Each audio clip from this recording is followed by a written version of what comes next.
Without objection, the chair is authorized to declare recesses of the committee at any time.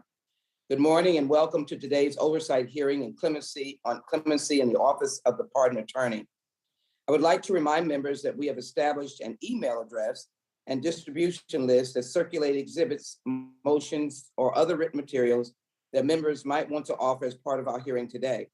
If you would like to submit materials, please send them to the email address that has previously been distributed to your offices, and we'll circulate the materials to members and staff as quickly as we can. I would also ask all members, both those in person and those attending remotely, to please mute your microphones when you're not speaking. This will help prevent feedback and other technical issues. You may unmute yourself anytime you seek recognition. Due to the size of our panels today, I will strictly enforce the 5-minute rule. I now recognize myself for an opening statement.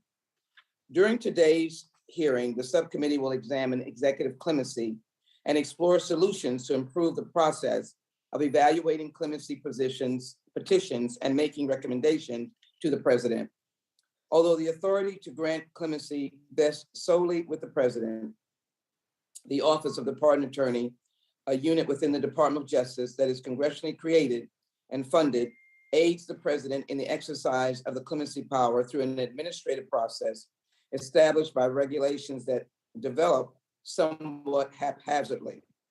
The rules, which were first promulgated by President McKinley in 1898, provide that clemency petitions are to be directed to DOJ and require the Attorney General to make a recommendation to the president on the merits of those requests. The relatively simple process for evaluating petitions and making recommendations evolved during the 1970s and 1980s, and now includes 7 levels of review, the first 4 of which reside within the DOJ. The Office of the Pardon Attorney, under the direction of the Deputy Attorney General, is responsible for processing petitions for executive clemency, reviewing case materials, vetting petitioners, and providing recommendations to the president. It is where the clemency process begins and ends for some petitions. Understanding the central importance of the Office of Pardon Attorney to a discussion about clemency and our committee's oversight over both the Department of Justice and the Office of the Pardon Attorney, I thought it best to have the Pardon Attorney participate in our conversation today. It is unfortunate that we were unable to reach an agreement with the Department of Justice to have the Pardon Attorney here to discuss how we can increase efficiency and account for and reduce bias in the clemency process, because as the Supreme Court has noted, executive clemency serves a vital role in the criminal justice system. We know so many families that are struggling with loved ones who deserve to have that consideration. And so I expect to have the Pardon Attorney here in the very near future, singly or for a briefing before this committee, singly in a hearing or at a briefing for this committee. It is imperative that all elements of this process come before this committee for appropriate oversight. The framers of the Constitution understood that the criminal justice system needed a check that would guard against unjust or excessive punishments. Clemency can be a useful tool to right the wrongs of the failed war on many aspects of the criminal justice system and overcome misguided policies that led to mass incarceration by unburdening those who languish in prison or who suffer from the collateral consequences of their convictions. Certainly some of those were in the times of the excessive penalties for those who had basic possession in terms of drug cases, minimal drug cases with decades of sentencing and incarceration. If that is to be the case, Congress should encourage the president to use executive clemency and power routinely by fixing an apparently broken system and providing the president with the support he needs. That was done just a few weeks ago by President Biden. Clemency decisions should be made objectively, systematically, and with transparency. Yet we know that the modern clemency process cycles between periods of inaction and controversy. But there have been a few instances in the exercise of executive clemency that varied from what we have become accustomed and from what we must learn. In 1974, President Ford establishes the temporary Presidential Clemency Board and identified more than 13,000 clemency recipients following the Vietnam War. President Ford and Carter granted clemency to hundreds of thousands of men who evaded the draft. Then in 2014, DOJ, at the behest of former President Barack Obama, announced the Clemency Initiative, which focused on nonviolent drug offenders, so many that were incarcerated for decades. Despite initial problems in planning, implementation, and management through the initiative, DOJ substantially increased the number of recommendations to the White House, resulting in 1,696 individuals receiving clemency, appropriately so. Significant changes, which we would make note of, were made in the final year of the initiative that enabled DOJ to meet its goal of making recommendations to the White House on over 13,000 petitions. For example, DOJ temporarily increased staffing at the Office of Pardon Attorney to meet the demands of the initiative. The Office of the Pardon Attorney prioritized the review of petitions from individuals who were strong candidates for clemency, and DOJ streamlined the review process. Taking lessons from Obama's clemency initiative, we should consider whether there are incentives or measures Congress can implement to permanently streamline and shorten the timing of the review process to avoid the dilemma President Biden currently faces. I would have liked to ask the pardon attorney how she plans to tackle the backlog of 15,000 clemency petitions President Biden inherited over taking office in an efficient and just manner, or how Congress can help. We must also consider the longstanding criticism that there is an inherent conflict in the review process when it begins with DOJ if the president is to make better use of the clemency power. Since the pardon attorney is not here, I hope our witnesses can offer sensible solutions and proposals for reform of the clemency process, as well as ways in which clemency can be used as the framers of the Constitution expected. I thank each of our witnesses for their participation. I look forward to a robust discussion. Without objection, I will submit into the record the following documents: a New York Times guest essay written by Rachel E. Barkow, Mark Osler, entitled "We Know How to Fix the Clemency Process, So Why Don't We?" dated July 13, 2021. An entry from the Federal Sentencing Reporter, volume 34, by Mark Osler, entitled "The Role of the Clemency in Criminal Justice Reform." Let me also thank my colleague and Vice Chair, Congresswoman Cori Bush, for her interest in this hearing and her invaluable help as we proceeded to have this hearing and as we proceed further to secure the pardon attorney. And might I also mention with deepest sympathy to the families of those lost in Buffalo, New York, and those lost in possession of guns and hatred. But as we proceed in this hearing, I hope that we will find as many facts as necessary to improve this process and to improve the criminal justice system. I now recognize the gentleman from Arizona, Mr. Biggs, for his opening statement. Mr. Biggs, you are recognized. Thank you, Madam Chair, and I appreciate you holding this hearing today. Today's hearing is entitled Oversight Hearing on Clemency in the Office of the Pardon Attorney. It is interesting, and I appreciate you reporting that you attempted to bring the new pardon attorney to our hearing today. The new pardon attorney is Elizabeth G. Oyer. She served 10 years as a federal public defender, and I look forward to hearing her in the future about the pardon attorney's position and her thoughts on the proposals that we're going to hear today. This hearing is actually just another in a series of hearings that furthers the agenda of my friends on the other side of the aisle with their intention of totally reforming the justice system, and with some of their initiatives actually putting the public safety at risk. The first in the series was a hearing on controlled substances, federal policies, and enforcement. In that hearing, while arguing for drastic reform of our drug laws, one of the majority's witnesses likened our nation's drug laws to Jim Crow laws. Then the subcommittee held a hearing entitled "From Miranda to Gideon," a call for pretrial reform. My colleagues on this subcommittee have some interesting, actually dangerous ideas about pretrial criminal justice reform, and one of them introduced the No Money Bail Act of 2021. This bill would eliminate bail in the federal system and withhold federal grant money from states that don't eliminate their bail. We've seen time and time again all over this country the disastrous and deadly consequences of eliminating bail. At that hearing, we heard from a grieving mother who lost her son because the state of New Jersey implemented bail reform that allowed a convicted felon back out onto the street. Next, we had another hearing on undoing the damage of the war on drugs, a renewed call for sentencing reform. This was another hearing where the majority's witnesses called for decriminalizing drug possession for all drugs, and no matter how much drugs that they had in their possession. And that brings us to today's hearing on clemency. In my reading of Article 2, Section 2 is that the president has broad authority to grant reprieves and pardons for offenses. The president ultimately makes the decision on how to reprieve or provide clemency. And thus the president actually has the opportunity and, quite frankly, I think has the obligation to create the rubric for granting clemency and the standards that the president's going to look at before granting reprieves, pardons, and commutations or clemency.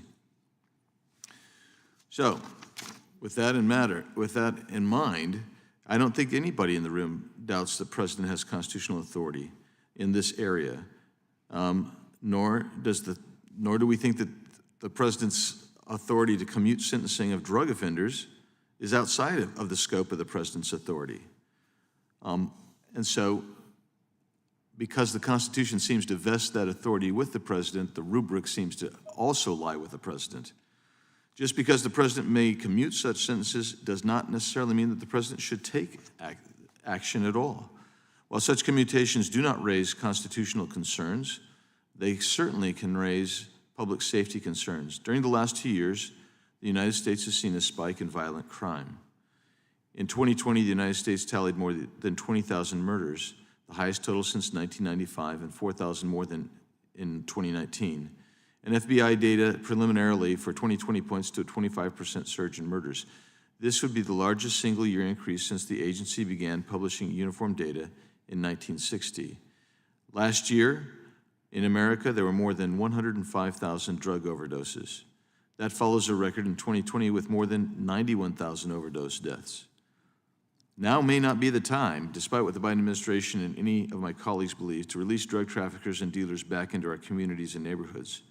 Just last month, the Biden administration commuted the sentences of 75 drug traffickers and dealers. President Obama similarly commuted the sentence of 1,715 drug offenders. And some of those granted clemency by President Obama went on to reoffend not long after they were released, many back to selling and trafficking drugs. At a time when overdose deaths and violent crime is surging, this subcommittee should probably not look to ways to let more drug dealers and traffickers out of prison early. And more importantly, in some respects, is the philosophy of this, and that is that it is the president's prerogative. That means it's the president who either designs, accepts the current rubric, or implements a new rubric in determining early releases, commutations, pardons, reprieves. We can comment on it, is my position, but I don't think we can legislatively, at least in a constitutional manner, impose upon the president our will on how the president determines to grant reprieves and pardons. That is plenary power exclusively reserved to the President of the United States. Madam Chair, with that, I'll yield back. Thank you. The chair now recognizes the chairman of the full committee, the gentleman from New York, Mr. Nadler, for his opening statement. Good morning. Thank you. I thank Chairwoman Jackson Lee for holding this important oversight hearing on executive clemency and the Office of the Pardon Attorney. I hope that today's discussion provides us with proposals that will enable President Biden and his successors to apply the power of executive clemency as the framers intended, as a tool necessary to the fair administration of justice that tempers justice with mercy. Over the past several decades, Republicans and Democrats have failed to employ this power, which rests solely in the president, to help remedy injustice as the framers first conceived.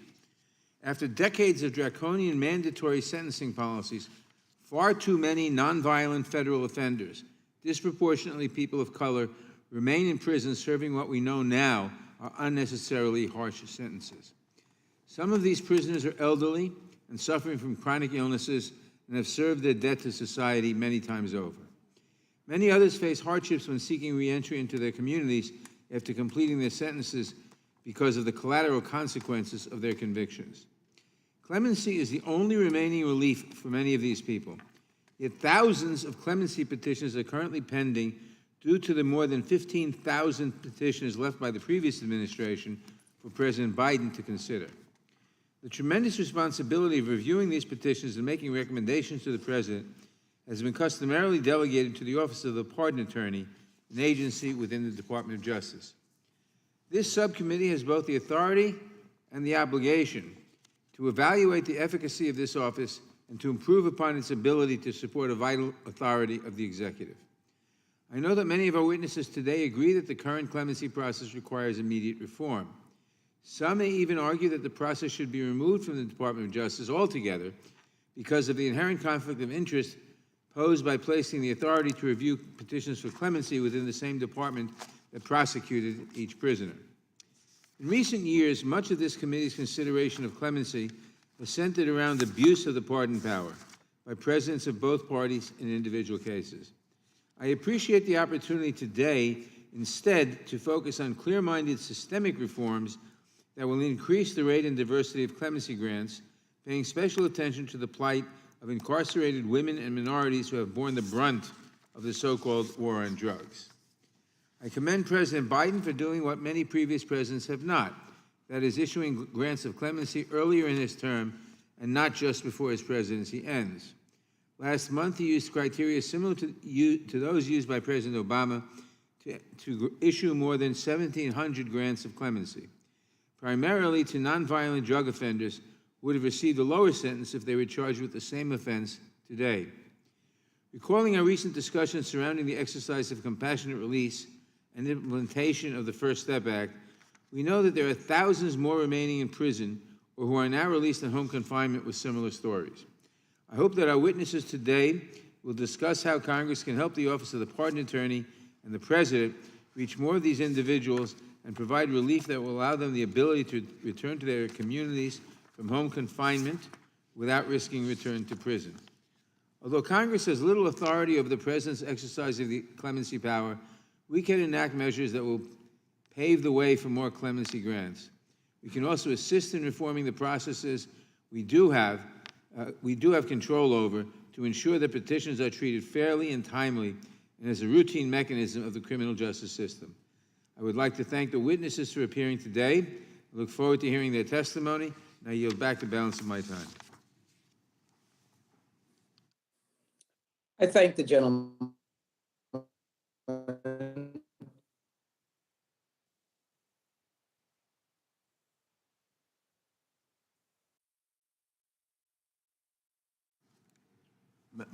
Madam Chair, you are frozen. We got a technical issue going on, Madam Chair. Let me try.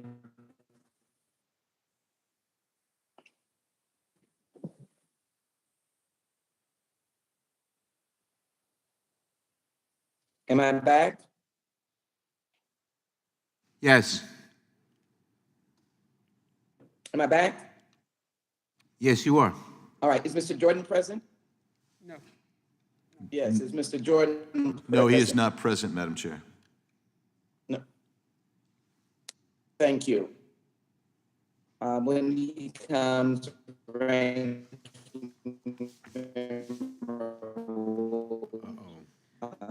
And then let's go to the introduction, and I'll text her and tell her to log back in. Yeah. It is now my pleasure to introduce the witness for the first panel. The Honorable Ayanna Pressley was elected to represent. Well, she reps somebody. Can you hear me? Yes. Can you hear me? Yes. Let me quickly. All right. The next witness, the Honorable Ayanna Pressley, was elected to represent Massachusetts 7th Congressional District in the House of Representatives on November 6, 2018. House of Massachusetts. She was also the first woman of color to serve in the 100-year history of the Boston City Council. She is an advocate and a fighter for informed and robust policies and an advocate for positive change for the most vulnerable, and an important legislator. We're delighted to have her here 5 minutes, and we welcome you as our distinguished witness. Thank you for your participation. Please, accordingly, I ask that you summarize your testimony in 5 minutes to help you stay within the time frame. There is a timing light on your table and on your screen. When the light switches from green to yellow, you have 1 minute to conclude your testimony.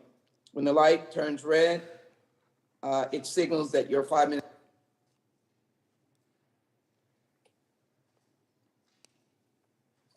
Should I go? Okay. All right, good morning. Yes, yes. All right, thank you. Good morning, Chairwoman Jackson. Good morning. Lee, Ranking Member Biggs, and Chairman Nadler, and members of the Subcommittee on Crime, Terrorism, and Homeland Security. Thank you for the invitation to testify on my legislation, the Fair and Independent Experts in Clemency Act, also known as the Fix Clemency Act. In the U.S., there are approximately 2 million people incarcerated in the criminal legal system, and over 200,000 in federal custody, disproportionately Black, Latino, Indigenous, disabled, and LGBTQ+. Our nation has the highest incarceration rate of any country in the world. This should ring alarm bells for every lawmaker because it impacts mass incarceration each and every one of our districts. And it should stoke the moral outrage of everyone who calls this nation home, as this is a shameful legacy. People locked in cages throughout this nation, real people, their families and friends are serving their sentences alongside them. I know this all too well, growing up with an incarcerated parent. I can only imagine how different my own childhood would have been if my father was able to get the medical help and treatment he desperately needed and deserved.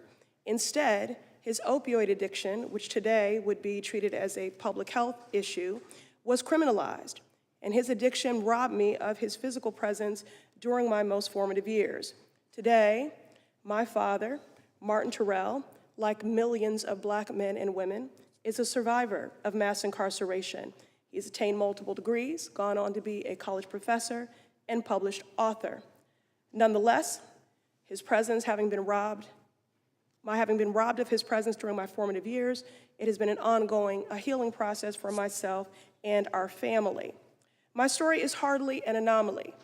Across the country, more than 5 million children have experienced the incarceration of a parent. As policymakers, we must reject this unjust status quo and disrupt the cycle and legacy in this country of treating trauma with more trauma. We need to end the crisis of mass incarceration, and fixing our clemency process is a central part of the solution. That is why I'm proud to have introduced the Fix Clemency Act with 2 distinguished members of the Judiciary Committee, Representatives Bush and Jeffries. My legislation would transform how clemency works by replacing the redundant and biased Department of Justice process with a new and independent U.S. Clemency Board. The board will be composed of experts in fields like behavioral health and rehabilitation appointed by the President. There would also be a seat at the table for a person who is formerly incarcerated, because I believe the people closest to the pain should be the closest to the power, driving and informing the policy making. Currently, applications for clemency are under the full control of staff in the Department of Justice and must undergo repeated scrutiny with duplicative layers of bureaucratic review. Experts have warned that this structure creates a prosecutorial bias against each applicant, and at any point in this process, one lone staffer can unilaterally prevent an application from moving forward. The Fix Clemency Act makes clear that prosecutors and people who run prisons should not have outsized influence when it comes to evaluating clemency applicants. With my bill, the newly created board would be transparent and independent. All recommendations by the board would be transmitted directly to the President and included in an annual report to Congress. With more than 17,000 clemency applications pending for years before the DOJ, we must pass the Fix Clemency Act. That's over 17,000 people, and their lives hang in the balance. I'm proud that my bill was drafted in close partnership with lawyers, constitutional scholars, advocates from across the political spectrum, and those who understand clemency best, people who are formerly incarcerated. People like Danielle Metz, who is a recipient of clemency herself. She was punished with 3 consecutive life sentences and an additional 20 years in federal prison for non-violent drug offenses. She served more than 2 decades in prison away from family and her children before her sentence was finally commuted. I'm grateful for her partnership in this legislation. Congress has the power to legislate a just and equitable clemency process by passing by legislation to create an independent board. I applaud President Biden for granting 78 commutations and pardons last month. It establishes a historic precedent and will help set the individuals, their families, and communities on a pathway to healing. We must continue this historic momentum. To truly confront the backlog of over 17,000 applications and prevent it from ever occurring again, there must be structural change. More than 150 years ago, Congress created the current clemency process, and now it is time for Congress to fix it. Thank you.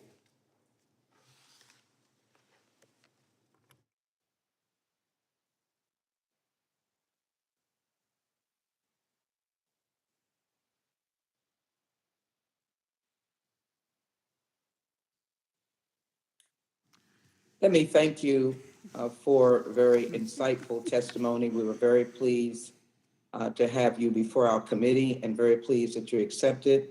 And so thank you very much. At this time, we'll move to the second panel. Recess for 5 minutes. Yeah, what? I just say that we're saying a recess. I think she froze again. This concludes the first panel of today's hearing. I would like to thank Representative Presley for participating in this hearing. We will now take a short recess to set up our second panel of witnesses. We're recessed for 5 minutes. Did you hear me? Strong, that's fine, though. She has a breakup again. I think we need to tell her that you're going to sit with the chair. Okay. I'm gonna tell her to log off and log back in and see if that makes a difference, because I don't know what the issue is. I mean, it seems fine right there. Unless she froze. No, she froze again. All right. Tell her that make sure she's okay with it, but this is not working. Have Mr. Nadler introduce the witnesses, please. Okay. Thank you. Well, Keenan already. Sorry.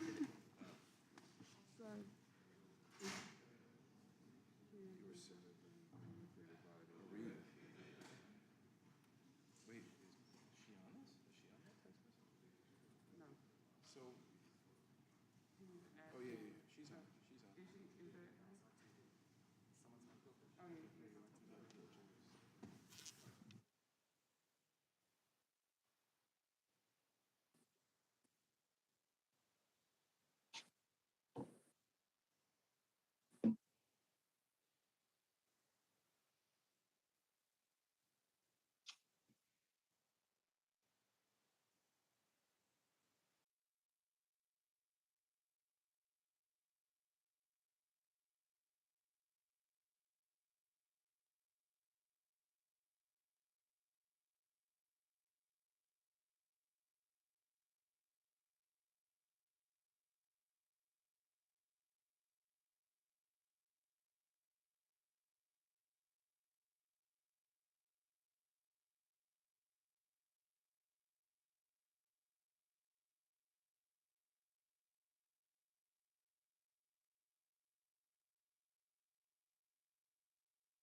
Are we back in?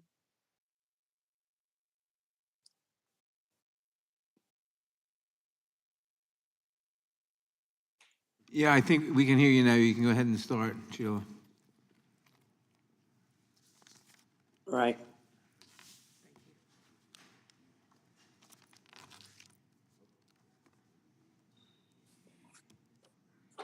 Thank you.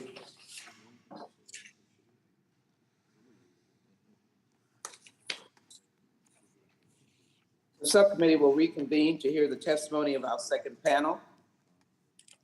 I will now introduce our second panel of witnesses. Professor Mark Osler is a Robert and Marion Short Professor of Law at the University of St. Thomas School of Law.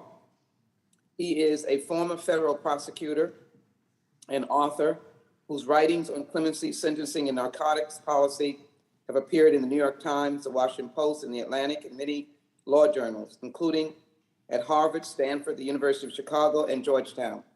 Professor Osler is a graduate of the College of William and Mary and Yale Law School. Mr. D. Michael Hurst Jr. is a partner with Phelps Dunbar, LLP. He was a U.S. Attorney for the Southern District of Mississippi from 2017 to 2021, and previously served as Legislative Director and Counsel to Congressman Chip Pickering and as Counsel for the Constitution Subcommittee of the House Judiciary Committee, and that was Congressman Chip Pickering. He graduated from Millsap College and the George Washington University Law School. Professor Rachel Barkow is Vice Dean, and Charles Siligonson, Professor of Law at NYU School of Law. She serves as the Faculty Director of the Zimroff Center and the Administration of Criminal Law at NYU. From 2013 to 2019, she served as a member of the United States Sentencing Commission. Professor Barkow graduated from Northwestern University and Harvard Law School. She served as a law clerk to Judge Lawrence N. Silberman on the DC Circuit and Judge Antonio Scalia on the US Supreme Court. The Honorable Morris J. Murray has been the prosecuting attorney for Defiance County, Ohio, since his election in 2009. He also serves as legal counsel for the Board of County Commissioners, county officials, and several other public boards and agencies.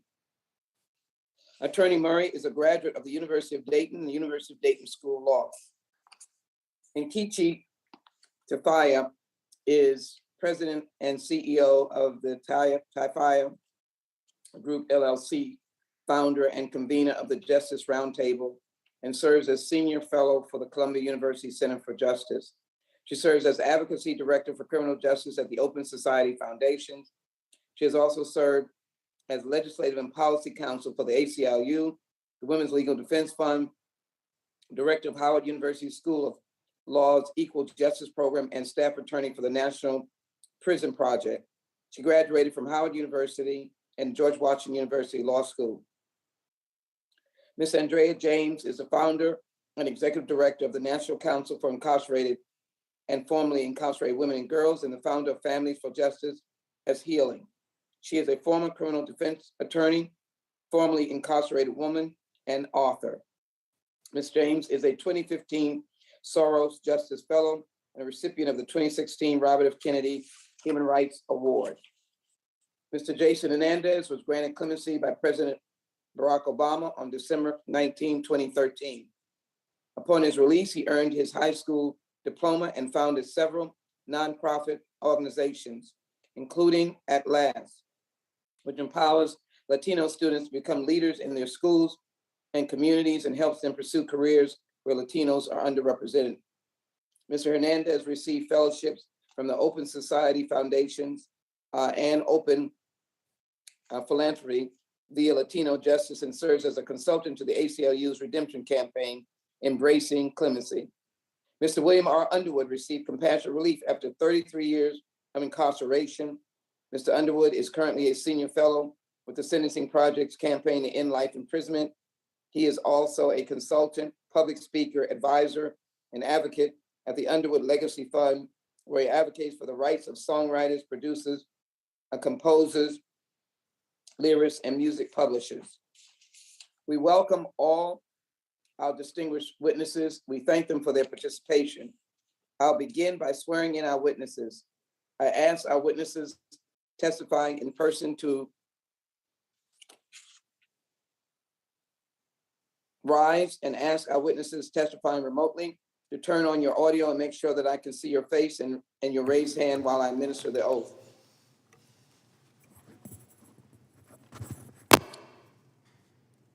Witnesses are unmuted. Do you swear or affirm under penalty of perjury that the testimony you're about to give is true and correct to the best of your knowledge, information, and belief, so help you God? I do. Let the record show the witnesses answered in the affirmative. Thank you, and please be seated. Please note that your written testimony will be entered into the record in its entirety. Accordingly, I ask that you summarize your testimony in 5 minutes. To help you stay within that time frame, there is a timing light on your table and on your screen. When the light switches from green to yellow, you have 1 minute to conclude your testimony. When the light turns red, it signals that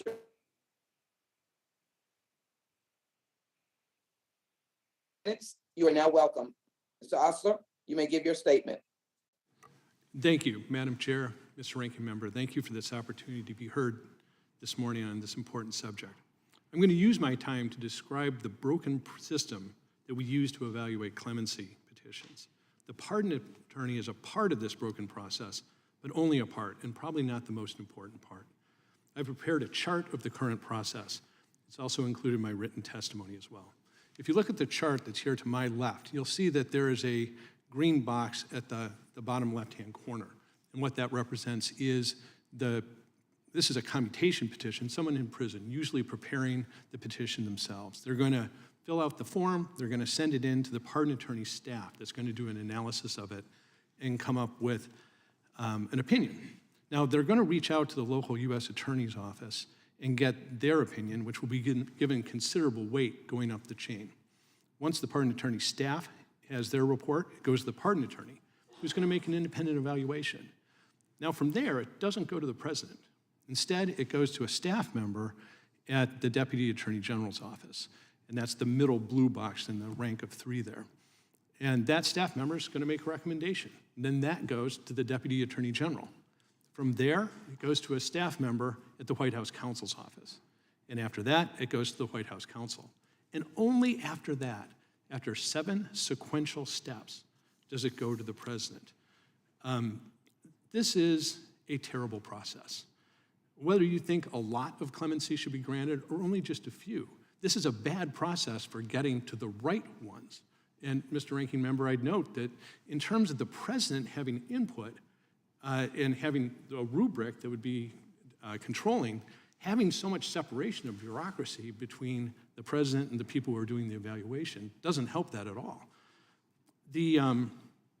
It's undisputed that no business, at least no decent business, no successful business, would make decisions in a process like this. Now, this process was not designed in any coherent way. It grew up organically over time. For example, the Attorney General originally met with the president to advise him directly about these petitions. But then that was delegated to the Deputy Attorney General, who then had a staff member intercede in between the pardon attorney and the DAG. And then the White House counsel got involved. And so over time, as bureaucracy does, it grew up, and it just doesn't work. A couple of the problems here.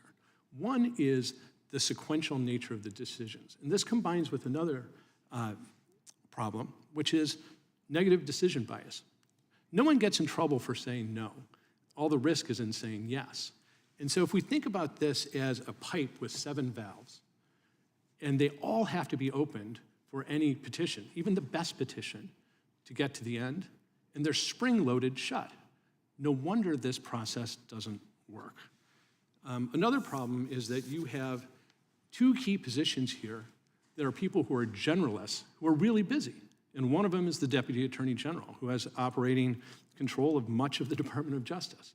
And what has happened with this process isn't just that the Deputy Attorney General oversees the process, but personally vets each petition. And when you have 17,000, 18,000 petitions, that's just not going to work. And frankly, it hasn't. The White House counsel as well, of course, has many jobs to do, and this is just one of them. So what to do?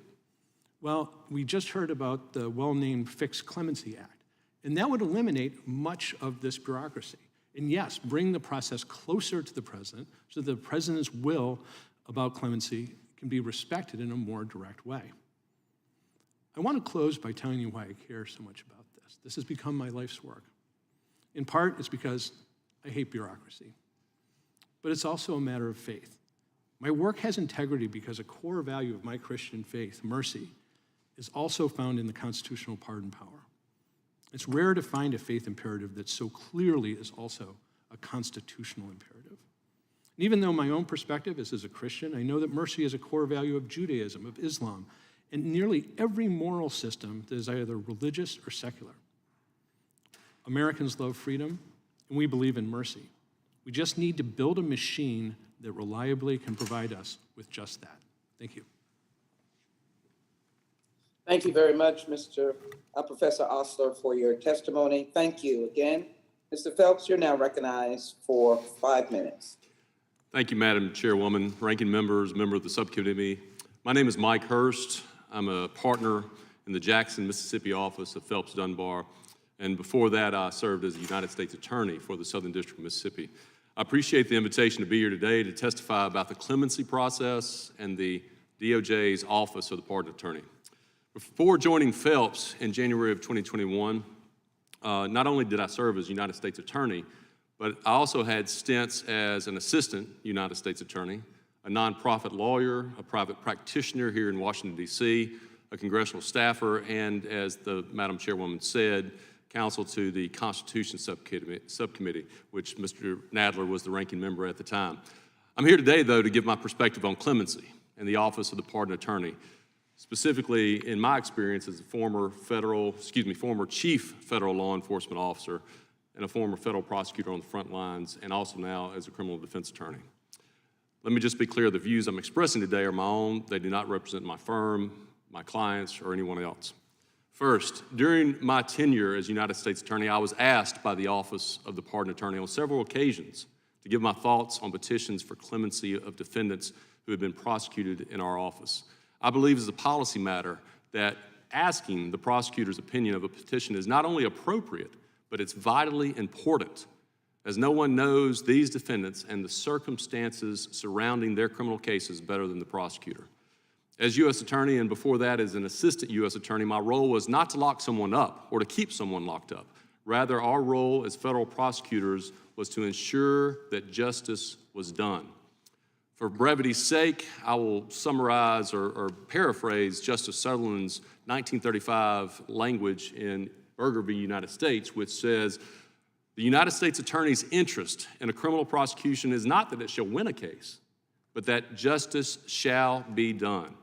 As such, he is in a peculiar and very definite sense the servant of the law, the twofold aim of which is that guilt shall not escape, nor innocence suffer. It is as much his duty to refrain from improper methods calculated to produce a wrongful conviction as it is to use every legitimate means to bring about a just one. Thus, in my role as U.S. Attorney, I recommended approval of some petitions and disapproval for others, always with a mindset towards ensuring that justice was done. DOJ's policies that clemency petitions should only be granted in extraordinary circumstances and clemency should be exercised rarely are the correct judicious approaches to this issue. These approaches ensure that justice is done. Second, the process for clemency entrusted to the pardon attorney is and has been working and does not need revising or wholesale revamping. The attorneys in the Office of the Pardon Attorney, in my experience, have always been professional, fair, methodical, and deliberate. Exactly what we all should want and expect of those reviewing petitions of people who want out of prison. I never experienced any type of bias or skewed judgment from the pardon attorney, either for or against petitions, nor did I ever hear or witness any type of pressure on the pardon attorney from prosecutors or others within the Department of Justice.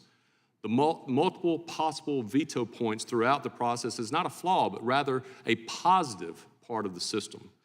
As those checks and balances, these multiple points of review are reevaluating someone who has been investigated, prosecuted, and convicted for violating our criminal laws. And we should make damn sure they are not a threat to society and run all the traps necessary to ensure that before releasing them back to the public. Finally, there are some advocating for creating a new independent federal government agency to address these perceived issues. But I believe President Ronald Reagan had it right when he said the closest thing to eternal life on earth is a government program. The last thing we need is another government agency or program.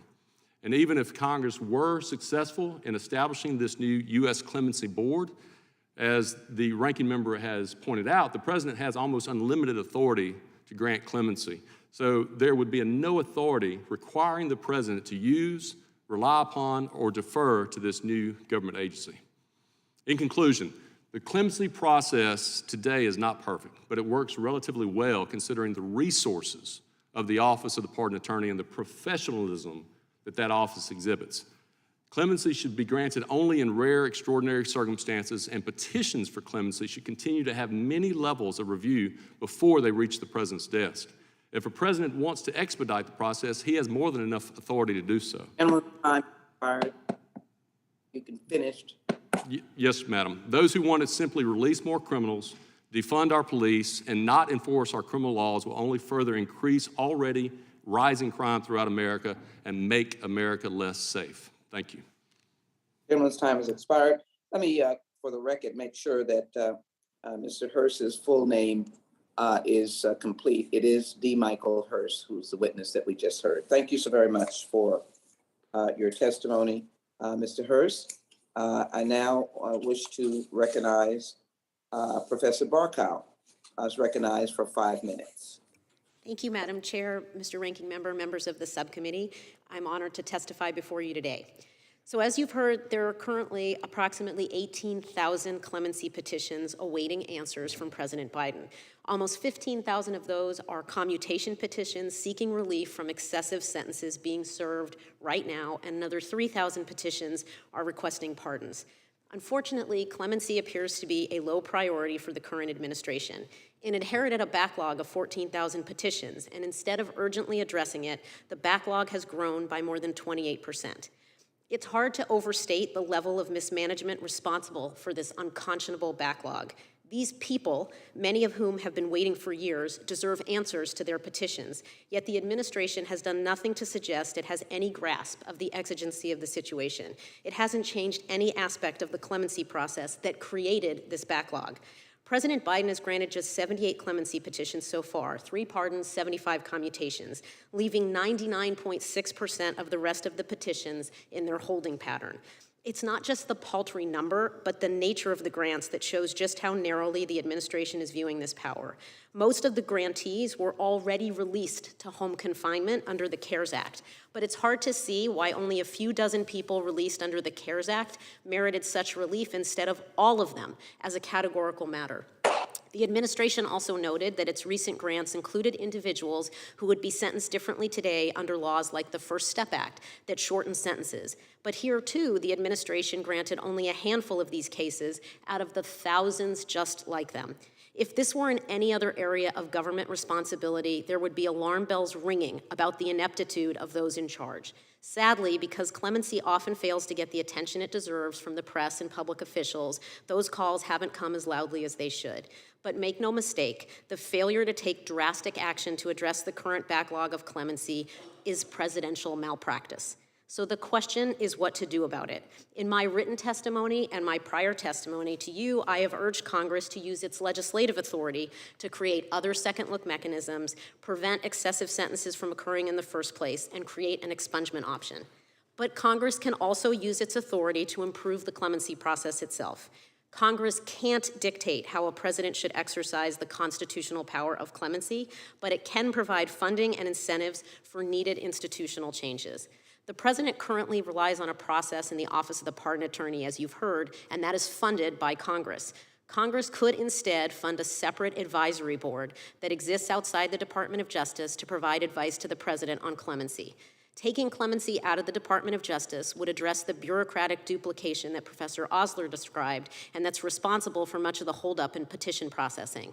It would also address the fundamental conflict of interest in having the same agency that prosecuted all those cases reviewing them for clemency, a structure that has resulted in egregiously low clemency grants in all recent presidential administrations.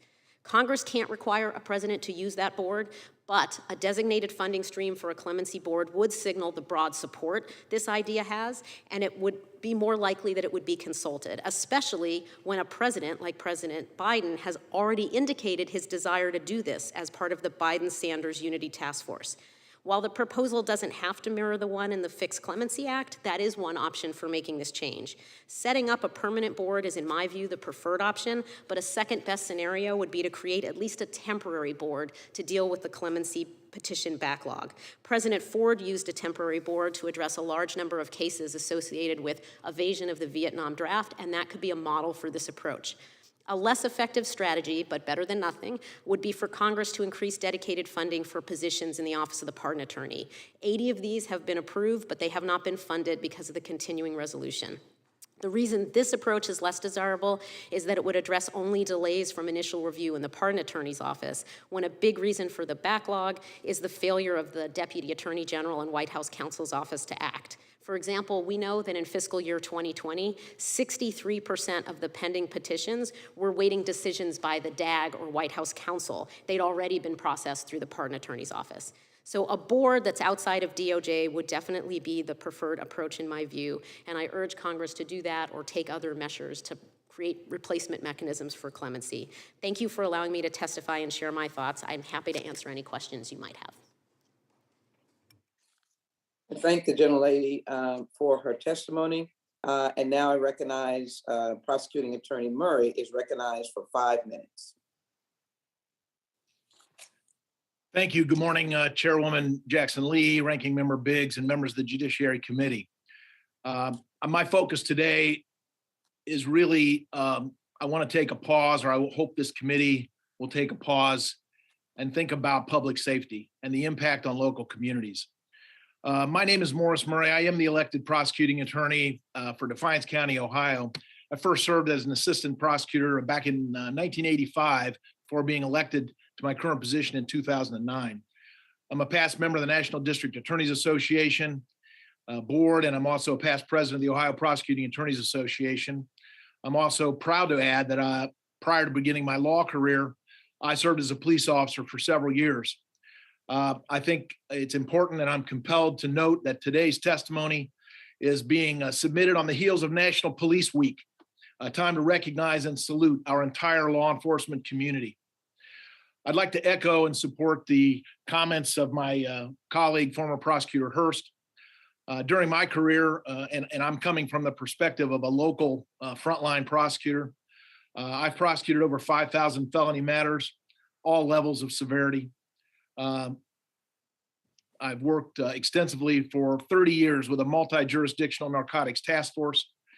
We are situated here in Northwest Ohio, and although our community is relatively small, we are in a situation where we often are the crossroads for drug trafficking and other serious offenses coming through and around our community from larger metropolitan areas.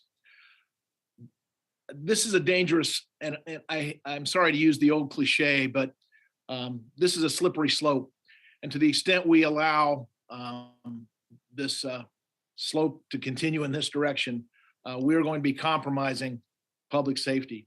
As this committee exercises its oversight role with respect to clemency and the pardon attorney, I'm compelled to express grave concern regarding the likelihood that increasing the number of offenders being released or anticipated to be released, we really need to take a serious and really non-political, apolitical look at the impact on public safety, on state and local law enforcement, and the available resources. Many of the offenders being released have committed very serious crimes. I certainly wouldn't dispute that there are some wonderful success stories that have been referred to in some of the earlier testimony, and anecdotally, those are there, and that's wonderful. The reality is there are already and likely to be substantially many, many more stories that are more tragic. The reality is that offenders involved in this level of serious drug offenses have been connected to the drug culture for a long time. And while we can talk about elderly prisoners or ill prisoners, the reality is we're going to see many 20, 30, 40-year-olds that are more likely to be granted clemency if we loosen up this process. This policy is coming at a time when we're seeing major spike in serious crimes, violent crimes, increasing and staggering numbers of drug-related deaths, coupled with an effort by some to redirect law enforcement resources away from what our first priority should be, and that is public safety. There is a common misconception that offenders convicted of federal drug laws, or any drug laws for that matter, are nonviolent offenders. The reality is this culture lends itself to violence. The business model itself is full of violence. Use of violence and intimidation is part of the business. We have a widespread distribution system throughout this country that's putting large amounts of drugs on the streets of all kinds, dangerous and deadly drugs. Some of these, even though small amounts may show up in communities like mine, they're coming through this distribution process. Offenders released that have been deeply involved in this process, common sense would suggest they're very likely to get back involved. Money drives this. Lots of cultural issues come into play. You're shifting the burden to local law enforcement and state authorities. Crimes will be enforced, drug laws will be enforced at the state level. And if you shift what the federal enforcement system can do and the holding of serious offenders accountable, you're going to shift that burden to local communities. I appreciate the opportunity to speak today. I come from a perspective of a frontline prosecutor, and public safety is our number one priority. Thank you. Gentleman's time has expired. Thank you. Now I recognize Ms. Taifa for 5 minutes. Thank you very much, Congresswoman Sheila Jackson-Lee, Chair Nadler, and members of this committee. Thank you for convening this important hearing. You have my comprehensive written testimony, so I will spend my 5 minutes focusing on 2 issues. First, the need to consider clemency for categories of people in general, shining a spotlight on that of quote unquote old law elderly prisoners, and second, the issue of posthumous pardons. If mass incarceration is ever to be abated, it is critical that intentional steps be implemented that expand the number of people eligible for relief. Individual commutations are not enough to tackle the enormity of this challenge. Thus, in addition to clemency petitions considered on a case-by-case basis, a categorical approach to releasing groups of deserving candidates for clemency must be seriously considered. At the beginning of this administration, the Justice Roundtable issued a report, Transformative Justice, and in it we outlined some categories that commutation could include, such as those who had unsuccessfully petitioned for compassionate release, elderly prisoners, those serving sentences that have since been deemed unjust but not made retroactive, those serving excessively lengthy prison sentences as a result of exercising their constitutional right to go to trial, euphemistically known as the trial penalty. We stress that the sentences of people convicted of marijuana offenses must be commuted. Indeed, there's a robust campaign led by Weldon Angelos to that effect. We added that those who are COINTELPRO era political prisoners who remain federally incarcerated should also be granted clemency, such as Dr. Mutulu Shakur, Veronza Bowers, Leonard Peltier. The report stressed that regardless of whether an individual fits into any of the categories suggested above, it is critical that the focus be on who the person is today and any post-conviction achievements they have attained as opposed to their conviction of record. The category I wish to highlight for clemency at this time is that of old law federal prisoners who were sentenced for offenses committed prior to November 1987, when federal parole was abolished and the U.S. sentencing guidelines went into effect. Grouped together, These people are referred to as old law prisoners, and they are among the very oldest and longest incarcerated in the federal system. Many are in the late 60s, 70s, even 80s. Many have underlying medical conditions. They pose no threat to public safety. Presidential clemency is their only recourse and their last resort. The U.S. Parole Commission engages in routine parole denials, and because of exclusion from the First Step Act, no one sentenced under the old law is eligible to turn to courts for compassionate release, unlike every other federal prisoner. Creating a rebuttable presumption for release for this category of incarcerated people will correct both the inaction of the U.S. Parole Commission as well as congressional oversight in omitting old law prisoners from First Step reforms. The second issue I'd like to briefly highlight is that of the posthumous pardon. While there is no question that pardons are most beneficial to those who are living, there are times when the granting of exceptional posthumous petitions are important and necessary to show that discredited values of the past are no longer the values of the present. There is precedent across party lines for posthumous pardons granted by the president. The four Bush, Clinton, and Trump administrations have each issued posthumous pardons, which I outlined in my written testimony. The quest for a posthumous pardon for early 20th century civil rights leader Marcus Garvey has been a multi-decade effort to right a wrong committed by the U.S. government nearly 100 years ago, and it has the support of millions. President Calvin Coolidge recognized the widespread abuses in this case in 1927, and he commuted his sentence. Despite this commutation, his name is still tarnished by the stigma of his conviction. His son, Dr. Garvey, and other son testified before this Judiciary Committee in 1987. Congressman Rangel, Congresswoman Yvette Clarke, and others have issued resolutions highlighting Garvey's accomplishments as a human rights leader and calling for his exoneration. So in conclusion, the president should use all of the tools in the toolbox with respect to clemency, and we thank this committee for examining all of these issues. I thank you.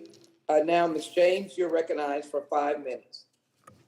Good morning, and thank you, Madam Chair and Mr. Ranking Member. The National Council for Incarcerated and Formerly Incarcerated Women and Girls is the only national advocacy organization founded and led by incarcerated and formerly incarcerated women and girls.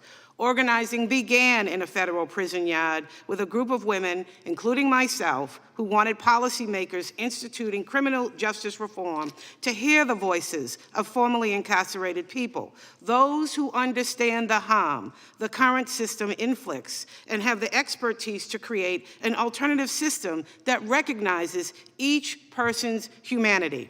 As formerly incarcerated women, we believe a prison will never be the place to address the economic and psychological reasons women end up in prison. Prison most often causes further social and economic harm and does not increase public safety. The prison experience increases trauma in women and, if they are mothers, to the children they are separated from.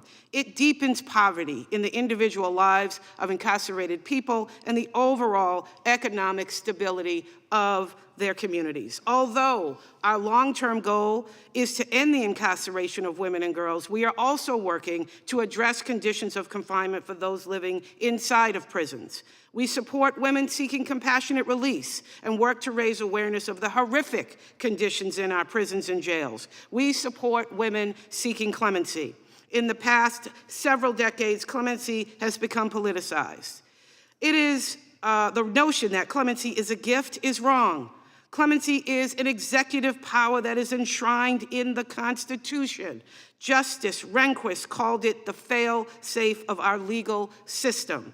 It has been the foundation of justice since ancient times. The idea that granting clemency is being soft on crime is wrong. Clemency is based on an analysis of who the person is today, not what they did years or decades ago. People who have educated themselves, aged out of crime, are ill or elderly, do not need to be in prison. Their incarceration is not punitive, it is vindictive. Clemency is empathy in action. Anyone who claims to empathize with incarcerated people must support clemency for those who made decisions in difficult times and have grown and left their mistakes behind.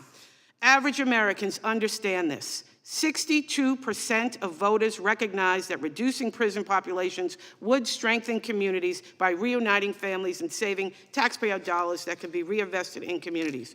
Clemency rebuilds families, fixing the harm caused by the Adoption and Safe Family Act. 2/3 of people in BOP custody have minor children. That means 65,600 mothers are in federal prison unable to raise their children. Put another way, that is 1.7 million children whose mothers are absent due to incarceration. The situation is, however, even more heartbreaking than that. Every 10th mother will never see their children again, even after they are released from prison. Approximately 11% of incarcerated women cannot leave their children with family members and thus end up in the foster care system.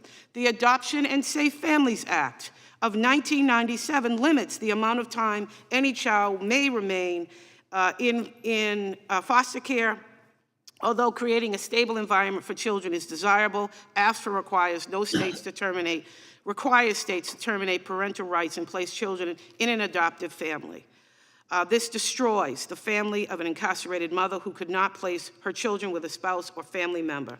Clemency also rebuilds families, fixing the harm caused by conspiracy laws. Conspiracy prosecutions are a major weapon of the war on drugs that disproportionately harm minor players, mainly women and people of color. The horror caused by conspiracy laws can be best illustrated by the tragedy of Michelle West, who is currently serving a 2 life plus 50-year sentence for a murder. My time is short. I do want to say that conspiracy laws are a toxic remnants of the failed war on drugs and must be reformed. The only way to fix this injustice is to reform conspiracy laws to bring them in compliance with basic principles of due process. Lastly, I do want to point out that there are several women who have come home, who were granted clemency, who have done a remarkable contribution to their communities. One of them is here with us today, Danielle Metz, who is our Director of Clemency at the National Council. Danny was sentenced to serve 3 life sentences plus 20 years in the federal system. Her sentence was commuted, and she is a remarkable contribution, an example of what happens when we grant women clemency. Thank you. Gentlelady's time has expired. And I now recognize Mr. Hernandez for 5 minutes. Mr. Hernandez. Good morning.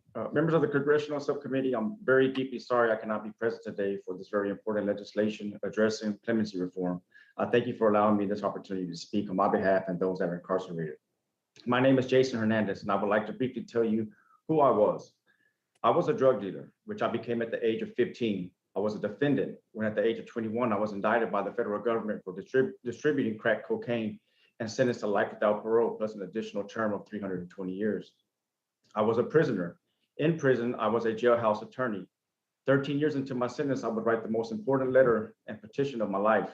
This letter and petition I sent to President Barack Obama on September the 21st, 2011, asking him to commute my sentence of life without parole. On December 19th, 2013, President Obama answered my prayers by commuting my sentence to 20 years. I would find out in 2018 from a New York Times reporter that President Obama received my letter and he read it. President Obama would go on to give clemency to 1,715 people, 500 who were serving life without parole. President Obama's show of good grace, mercy, and willingness to exercise his power to pardon so abundantly has been done by other presidents of the United States, typically in relationship to a war. President Abraham Lincoln would issue 64 pardons to Confederate soldiers for war-related offenses. President Andrew Johnson issued sweeping pardons to thousands of former Confederate officials and soldiers after the Civil War.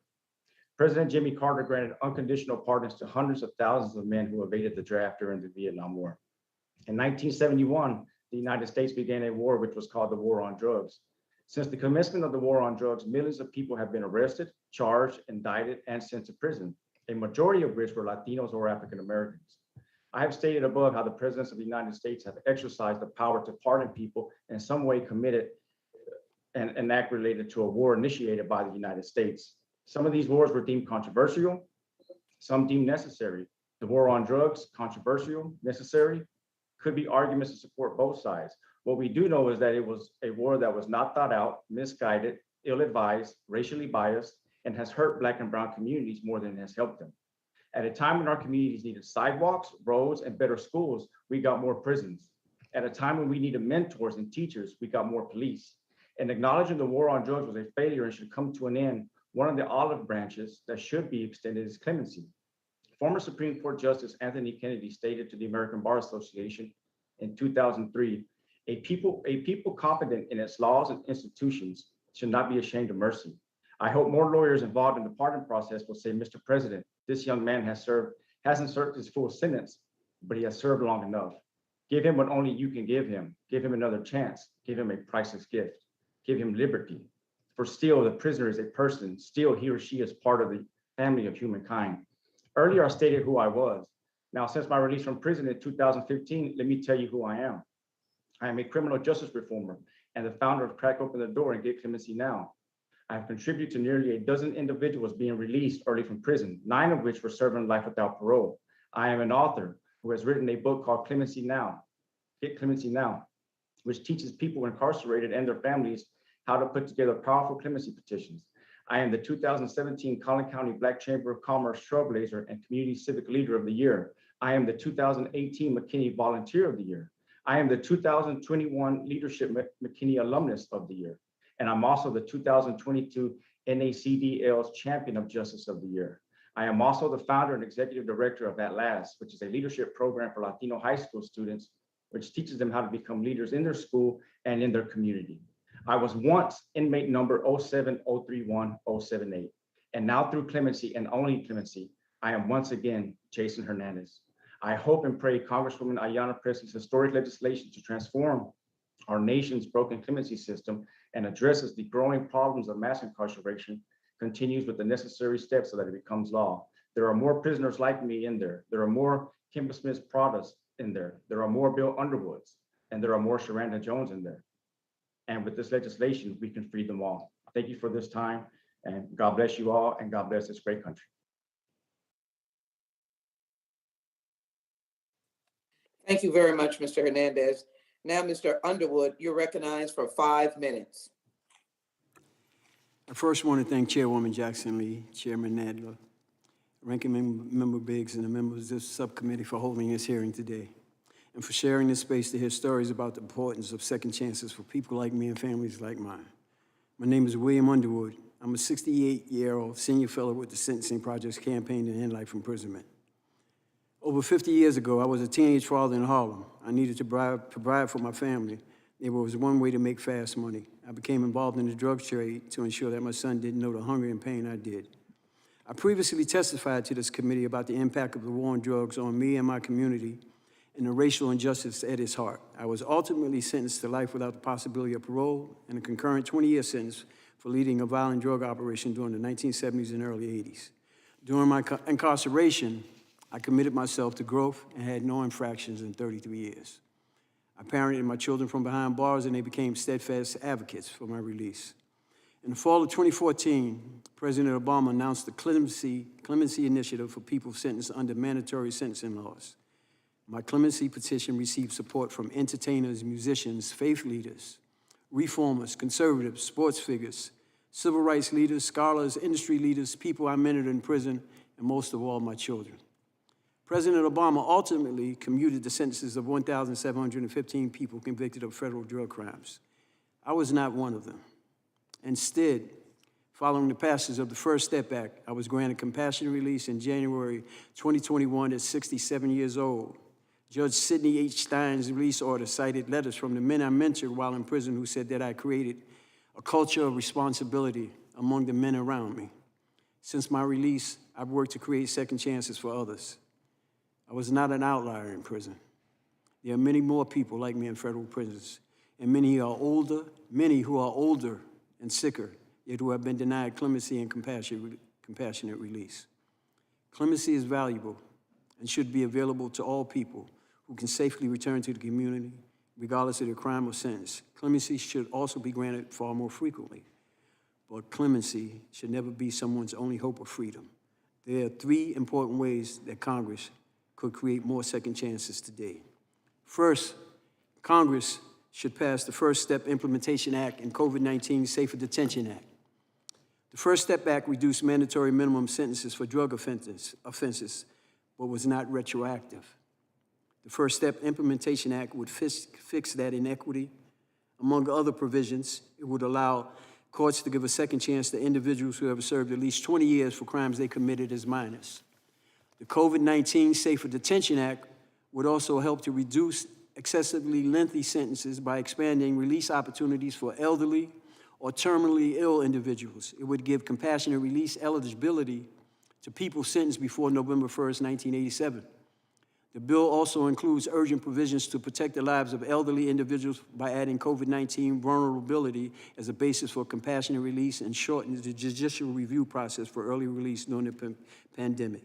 Second, Congress should transfer jurisdiction of old law individuals to federal courts so that they can receive a meaningful opportunity at parole. People sentenced in federal courts before 1987 are entitled to parole hearings every 2 years. People age out of crime, and old law individuals are elderly and have a low risk of recidivism, but few people receive parole. In 2021, the U.S. Parole Commission granted parole to less than 20% of old law individuals who received hearings despite the health emergency in federal prisons. We believe federal courts are better equipped to fairly judge whether these individuals deserve parole. Finally, Congress should pass legislation to allow everyone sentenced to be reassessed after 10 years. 10 years is long enough to see how someone has grown and changed and to reevaluate whether they should go home. That's why in 2019, Senator Booker and Representative Bass introduced the Second Look Act, which would give all people in the federal prison system a chance to have their sentence reviewed after 10 years. Receiving a second chance shouldn't be an extraordinary event. If we believe in redemption and the rule of law and acknowledge that our criminal justice system has been biased or too harsh, it should be routine. My story should not be rare. I urge you to consider all the men and women like me. Please remember their dignity, their worth, their loved ones, and their vulnerability as they grow old behind bars, and give them a path home. Thank you. Thank you very much, Mr. Underwood, for your testimony. And thank you for all of your statements, for your opening statements, and for your contribution to this hearing. We'll now proceed under the 5-minute rule with questions. Now begin by recognizing myself for 5 minutes. It is important to realize how many people we have incarcerated and the desire for them to start anew or to contribute to society. So Osler, help us understand the impact of soliciting the local prosecutors and giving that considerable weight for someone who's been incarcerated and has a whole new attitude and change of life. Can you explain that conflict of interest and how other clemency process models would prevent that conflict? Yes, thank you for that important question. And one thing that I want to make clear is that I don't think anyone is talking about cutting DOJ completely out of the process where they would not have a voice. It is important that DOJ has voice and people who know what the core imperatives are there. However, I will say this about going back to the local prosecutors, that I was an assistant United States attorney, and there's something that prosecutors know, and that is that there's a deep moral commitment to your work. And that is a good thing, because when I'm asking for a sentence to someone like Mr. Hernandez, I'm standing 20 feet away from someone and saying that I want that person to miss their child's wedding, to not be there when their mother dies. Osler, my time is short. I have other questions. Well, I will say, sorry. Okay, just that there is a deep commitment that that person has, and it's tied to the moment of the crime. And it doesn't take into account how people change over time. These petitions often are 20, 30, 40 years later. And that deep commitment is tied to a different point in time, doesn't account for the change in the person's life, including some of the changes that we heard about from some of the other witnesses here. Thank you. Professor Barkow, tell me why you support the creation of a task force, a board or a commission very briefly. I do have other witnesses that I want to question. Thank you. I'm in favor of the creation of an advisory body that exists outside the Department of Justice. One, because it'll help alleviate that duplication of effort and get rid of some of the bureaucracy. Two, because it won't have the same conflict of interest, and the people appointed by the president could have relevant expertise in the kinds of questions that come up with clemency and evaluating how that person is today. And three, because I think when you have a specialist body like that, it can be more efficient and get petitions processed more quickly, and they can be a good resource for the president. I should say, I don't think any of this replaces the president's authority. I agree that it is 100% within the president's prerogative to grant or deny, but what it would do is provide the president with better sources of information and an efficient process, as opposed to what the president is getting now, which is effectively nothing, which is a backlog of 18,000 people. They're not getting a yes, they're not getting a no, they're not even getting a maybe. They are just sitting in some kind of a purgatory, and creating an advisory board would help cut that red tape, get rid of the conflict, and give the president better advice.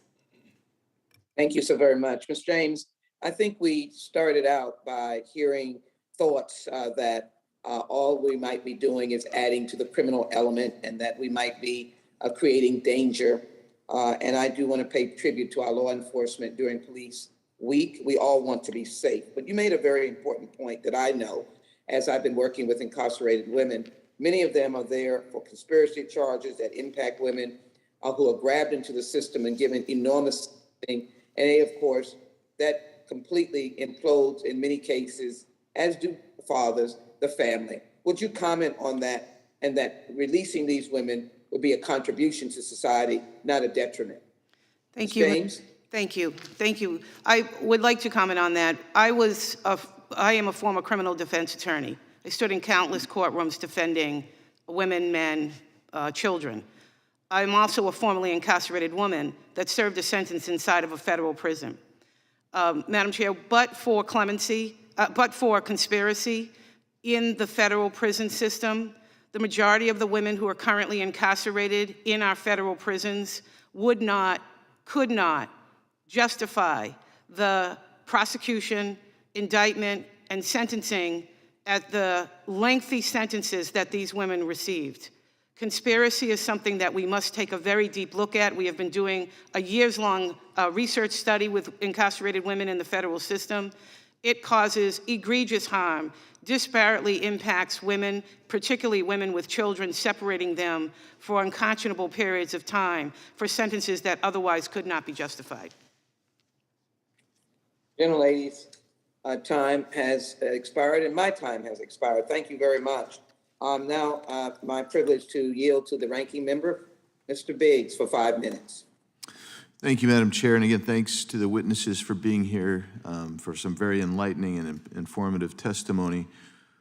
I want to go back to my opening comments and try to address them with how I see this, how I see it now. Professor Osler, I appreciate the diagram that you put up there, and Professor Barkow, I read your statement, and I find it very interesting as well. But I want to. We have a real short amount of time, so I'm going to keep you on a short leash. But I do want your responses to this, because when you talked about this, both of you, and I wrote down next to yours, Ms. Barkow, I wrote, creating a system outside the system. I get it. This is the system as it currently sits. This is the system. It grew organically. The president controls this system, is my point, and I think we all agree to that. And so my question is if you create a system outside the system, which is kind of what we're talking about, are you not just sticking another box on that board? And that's would be my concern if you really want to streamline this. Are you just? And I'll go to you first, Ms. Barkow. There's no guarantee that that's not the case. I concede that because you can't force the president to use it. If you create an additional body. I think, though, that it wouldn't work out that way because, one, this president has claimed that he wants to create a body outside of the Department of Justice. He just hasn't done it. And two, I think Congress creating something like this gives it an imprimatur that Congress thinks it's a good idea. And the idea would be having that agency set up, and I would think of it more like an advisory board, would kind of sell itself because the president would find it to be useful. But there's no guarantee, and you could find that the president decides, I don't want to use that, I want to stick with this, or I'm going to take that and funnel it. I hate to cut you, but go to Professor Osler real quick. Yeah, we would hope that the president would not make that bad choice. And I'd point something out, too, that the president doesn't pick everybody in this chart. That they, certainly picks the DAG, and sometimes is happy with that choice and sometimes not. But the staff... But the rubric, well, and that's... he could change that rubric today. And he's approved only 78 clemencies. We've seen, after President Obama left, you had 13,000 in the pipeline. You had 14,000 after Trump. You've got 18,000 today. Any president... And I'm not saying either party or the other, they're the ones that actually could change the systemic, because I think, Mr. Osler, you're describing what I would say is maybe a potentially systemic problem here. And if it's a systemic problem, the Constitution gives one individual the authority to actually clean up that process. And we may send a signal from the Congress, we may not, and I would suggest that those signals have probably been sent for multiple administrations. So how do you avoid just putting another box on there? And I'm going to give you about 10 seconds because I have to get some other questions answered. Yeah, well, I just want to note that when the president sets a rubric and says, I want these people out, this system has done terribly. For example, most recently, we had President Biden saying, I want people from the CARES Act. You got a handful. I get it, yeah. I mean, I think there's probably everybody sitting at this table and through at the room to say the rubric might have some real issues, okay?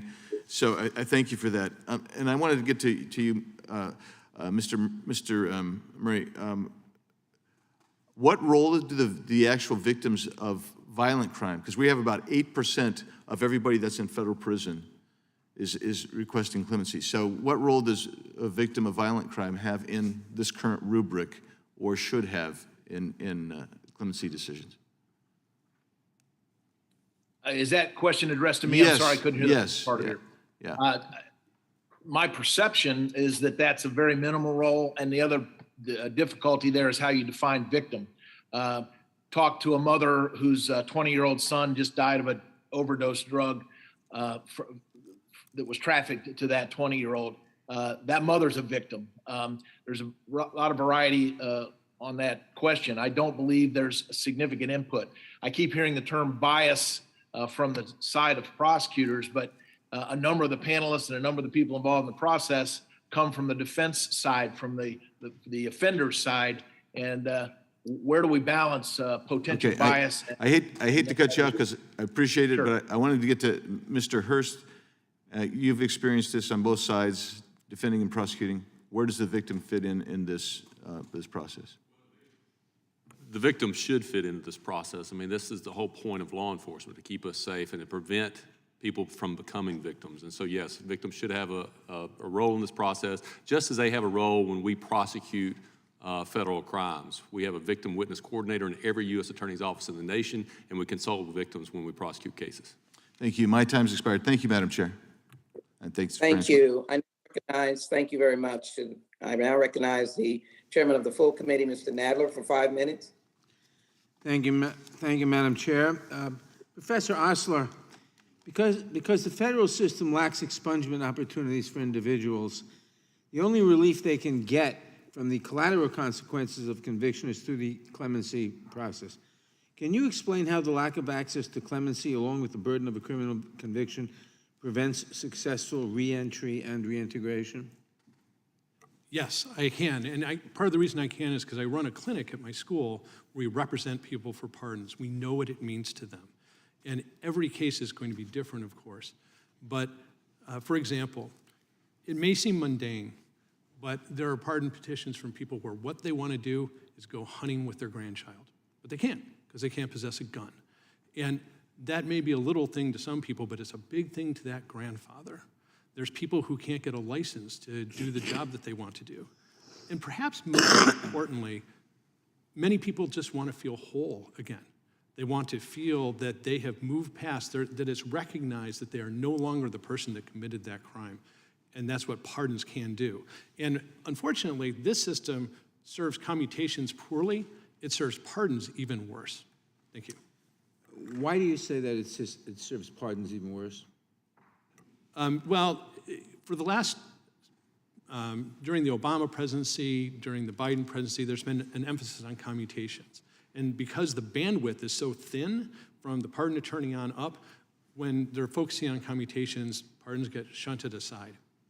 Thank you. Professor Barco, in your testimony, you discussed the possibility of removing the clemency process entirely from the Department of Justice.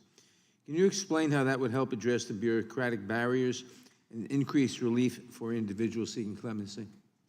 Sure. It would effectively get rid of that chart. And so you would have a body that replaces it, provides all the information to the president, and then the president still makes the ultimate decision. And the president could tell that advisory body how it wants to run. It could say, look, these are the cases I want to prioritize. This is the way I want you to look at petitions. I want you to favor this category or that category or this kind of person. But what you would effectively have is a dedicated board that is supposed to just do clemency. What you have in that chart is you have one office that does that, which is the Office of the Pardon Attorney, which is woefully understaffed. And then it has to go through these other two places in the chart where the White House counsel and the Deputy Attorney General, they just are prioritizing other things, and not unreasonably so. And so placing an advisory board that is just designed for clemency gives you the benefit of specialization and efficiency. It takes away any kind of bias that exists from having the same agency that brought the case make the final decision. You still get input from the Department of Justice. You still ask about facts of the case from prosecutors, but you have it be evaluated by an objective party that doesn't tilt on one side or the other, is just trying to think what is the best outcome and advice to give the president. Thank you. Ms. Taifa, in your testimony, you discussed the need for clemency to fix past wrongs that led to mass incarceration, such as mandatory minimums and other harsh sentencing. How can improving the clemency process address the ongoing racial disparities in the criminal justice system and make the system more equitable and fair? In my testimony is through categorical clemencies, looking at groups of people. Because mass incarceration has been so massive, the solution to it needs to be massive as well. There is precedent for it. We have talked about the Ford clemencies for Vietnam-era draft resistors that happened also with respect to Carter, and it was very effectual, and there was no danger to public safety or anything along those lines, but it sought to correct issues and help to heal the nation, because that was a very controversial time. Mass incarceration is controversial. But excuse me, but that was a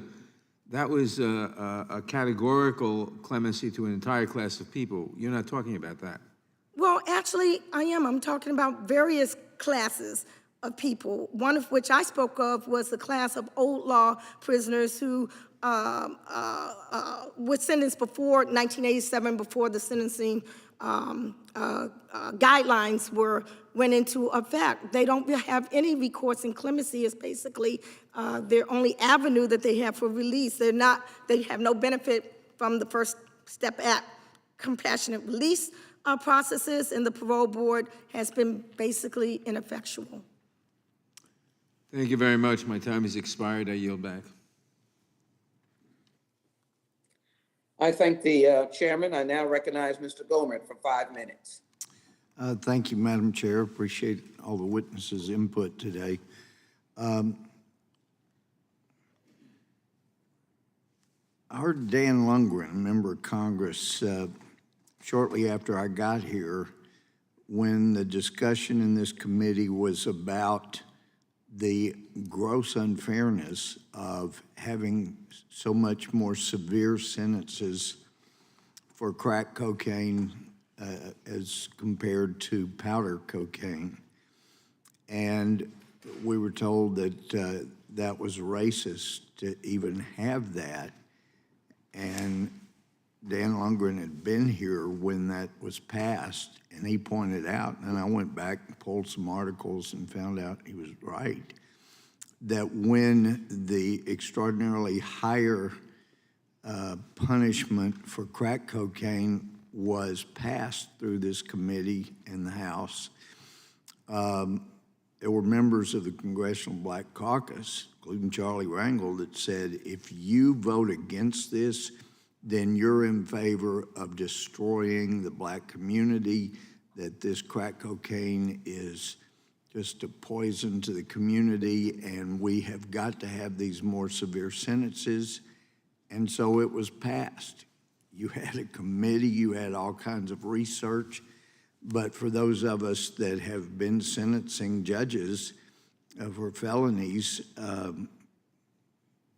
most of us didn't see any reason for that kind of big disparity in sentencing. So a new committee, a better research committee, doesn't necessarily mean that we're going to have a solution to the problem.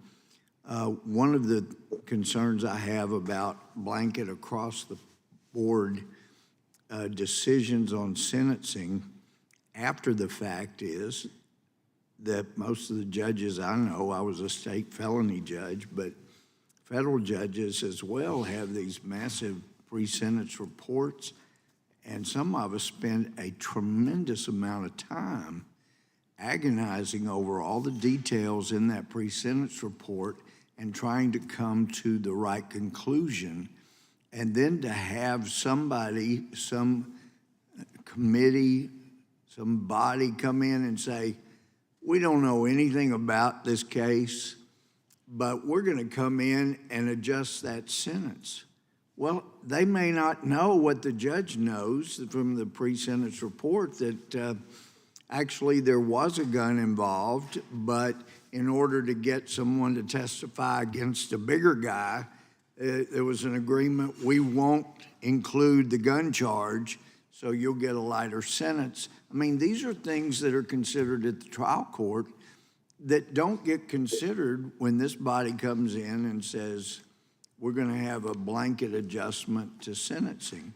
And there's been a good deal of criticism of President Trump for granting pardons in the military system. And I would encourage others on this committee, please join with me in helping reform the military justice system, because when you have the same commanding general that signs an order saying, I want this person prosecuted, and even without saying it, it's clear to every commander, everybody below the commanding general, that he wants him convicted or he wouldn't have signed the charge. And then the general gets to pick the people that will be on the jury, and the jury doesn't even have to be unanimous. It's a problem. And we have had a lot of unfairness in the military system. And I know that's not what anybody here is about. But when we're taking a look at unfairness in justice, that is a grave unfairness. And actually, President Trump didn't get everybody that should have gotten a pardon. One of the finest hires I've ever made was somebody that was treated that way in the military justice system. And he now works for me. He didn't get a pardon, but he's a brilliant guy, and he's going to help us make these changes. But I just point those things out from somebody that has agonized over sentencing and tried to do the right thing in sentencing. It's not fair to have somebody come in that doesn't know the case you did and change the sentence, but we have got to work toward more fairness. I appreciate it. Yield back. Gentleman's time has expired. I now recognize the gentlelady from Pennsylvania, Ms. Scanlon, for 5 minutes. Thank you, Chairwoman Jackson-Lee, for holding this hearing today, and to all of our witnesses for being here. Executive clemency can be an important tool in our justice system. However, as so many have attested today, the current process could use some work. I had the privilege to participate in the Clemency Project 2014, an effort led jointly by the then White House, the Department of Justice, and a host of groups across the ideological spectrum to grant relief to nonviolent offenders who'd been subjected to mandatory minimum sentences, which we've since moved away from. In that project, we trained hundreds of private bar lawyers across the country and joined them in screening thousands of case files and filing hundreds of clemency petitions on behalf of individuals who met a rigorous criteria for consideration. And I was really pleased that the team at my law firm obtained clemency for 29 individuals. And I think their stories can help inform this conversation and dispel some of the rhetoric and fears about releasing dangerous individuals into the community. One of them was Michelle Miles, who was jointly represented by my former law firm and NYU students under the supervision of Professor Barco.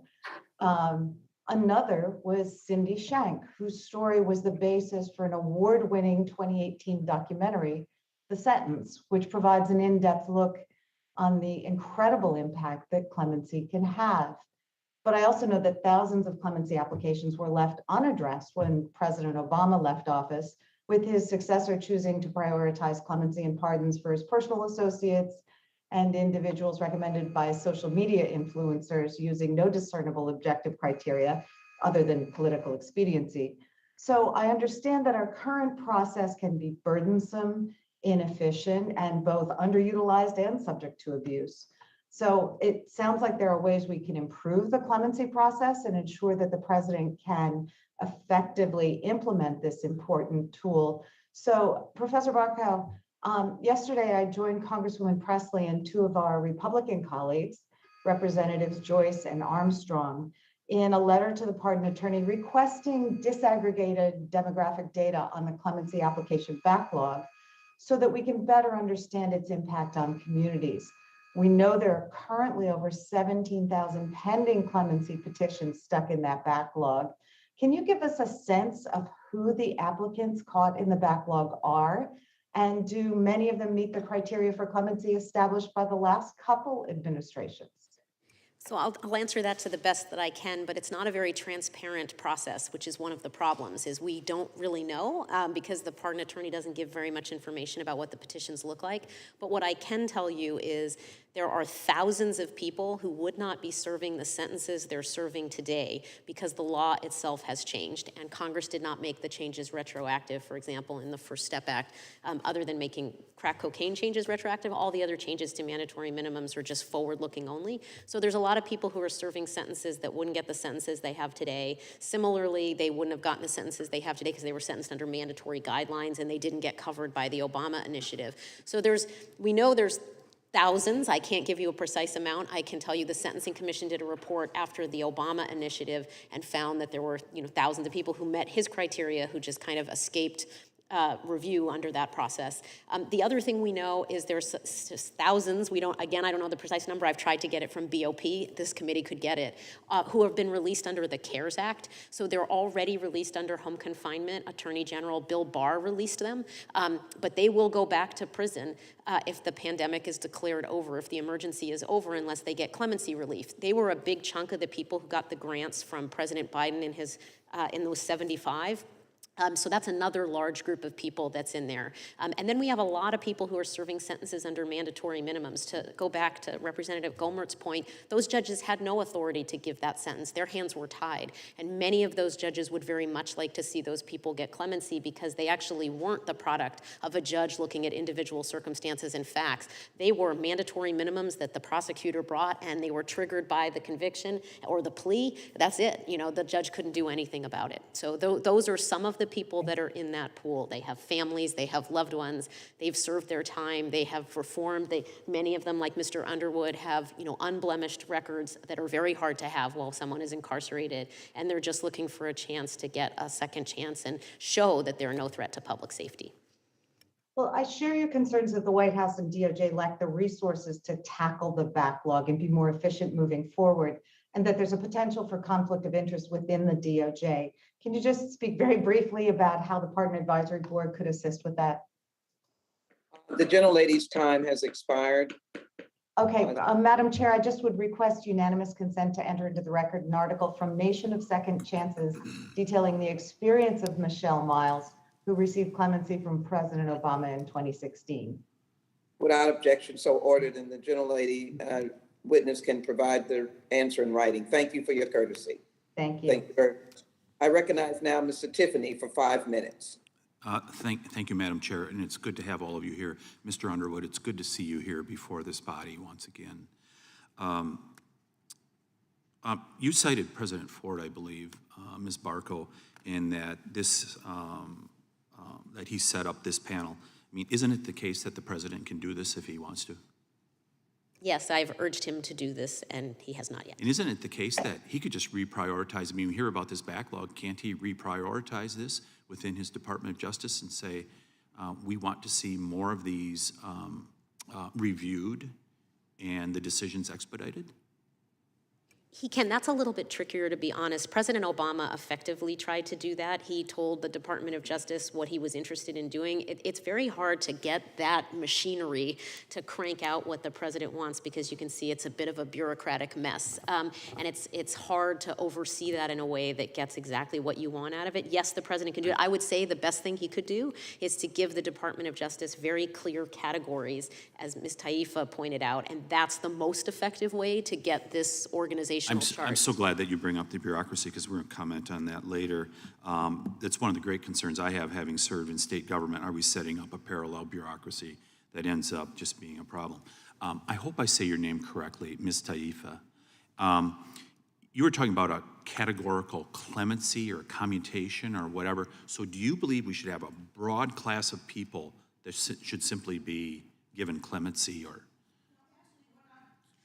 What I'm talking about is a rebuttable presumption of release for specific targeted categories of persons. And there, I gave examples of a number of different categories, but it's not just a broad get out of jail free type of situation. It's a rebuttable presumption, meaning there will be a presumption, say if someone has served a certain amount of time, has complied with all the things they're supposed to comply with in prison, that they should be able to be granted release, a presumption of that. That could be rebutted by the prosecutor or whatever, but there should be some type of process that can be expedited, and that's one way of going about that. Thank you for your answer in regards to that. I am also, I think we also have to really be mindful of victims in regards to this. I think about in the state of Wisconsin, our Governor Evers, who named his parole commission, just recently was going to parole someone who had a heinous record of a brutal murder, and the family was outraged that the parole commission that was named by Governor Evers, that they were going to let this person loose. And so I think we have to be very mindful of the victims also. Mr. Hurst, how often in the, let's say the last decade, does someone go to prison for simply a simple marijuana possession charge? Oh, I have no idea. I don't know. I don't have that in front of me. Mr. Murray, can you answer that question? How often does somebody go to prison for a simple marijuana charge? Simple possession. Sure, almost never at this point in time. Only large quantities. Obviously, with the trend across the country as it relates to cannabis, there's less and less emphasis. Resources aren't available. We're inundated with meth and other more serious drugs, and the attitude is that we don't have the time or the resource to deal with marijuana. So what you're saying, Mr. Murray, is it's pretty rare to see that. It's rare to see that happen. Mr. Tiffany, I can tell you in 15 years as a federal prosecutor, 0 have been prosecuted in the Southern District of Mississippi for simple marijuana possession. Yeah, okay. Just follow up, Mr. Hurst. What are the unintended consequences of, you've got 20 seconds to answer this. What are the unintended consequences of making this change? Well, I think the unintended consequences is what Professor Barkow said, which is the president can just ignore it. And the problem is we're just creating more bureaucracy. If you look at the Fixed Clemency Act, we're putting more people on the federal dole, we're funding more retirements, we're funding more salaries, we're basically sending the taxpayers' dollars out for no apparent reason. So thank you for that. And I'm just going to close with this. I am so glad you all brought this up in regards to the bureaucracy, because we see it everywhere in the federal government. It happens everywhere. When you hear us talking about natural resources, you hear us talking about any issues where there's huge impediments in the way. You see charts like that you could double the number of people that are in the way. That happens all over our federal government. We need to fix it, and I'm so glad you bring it up, and I'm glad you bring up negative decision bias that goes on in our federal government. I yield back. Gentleman's expired. Now pleased to yield to the gentlelady from Missouri, Congresswoman Bush, our Vice Chair, for 5 minutes. St. Louis, and I thank you, Chairwoman Lee, for convening today's crucial hearing. And thank you for your partnership and collaboration on such an urgent issue as clemency, which has been a top priority for me since I was sworn into office. 3 weeks ago, after months of urging from myself and our fellow colleagues, President Biden granted clemency to 78 people, including 75 commutations and 3 pardons. I was absolutely proud to see two of those people were residents of St. Louis. In exercising this extraordinary executive authority, the president cited redemption and rehabilitation as core values of our nation. I couldn't agree more, and I commend him for taking this necessary step. During the previous administration, the president largely used his clemency power for cronies, for family members, political allies, and friends. Rather than a tool of redemption and decarceration, he wielded this authority for nepotism and corruption. Clemency became an extension of the privilege afforded to the rich and the powerful.